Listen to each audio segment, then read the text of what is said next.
Kwa majina mimi naitwa Lawrence Moffat Mwanyiru. Mimi ni mzaliwa wa Ipinda, ni mzee wa wilaya hii. Nimekuja kwa niaba ya kumchukulia fomu kijana wetu, mtoto wetu Godlove Jacob Makibeti.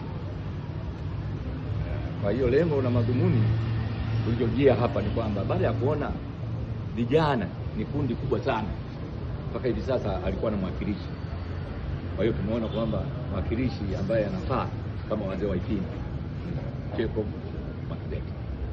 Kwa hiyo tumeona hivyo, na hilo halina shaka kwamba yeye kwanza vijana wamepomboka, kwa sababu watakapata mwakilishi ambaye ni mwalimu wa ujasiriamali kwa vijana, ili wababe vijana wafanye shughuli ambazo ni za kisasa, watoke katika kundi hilo lao.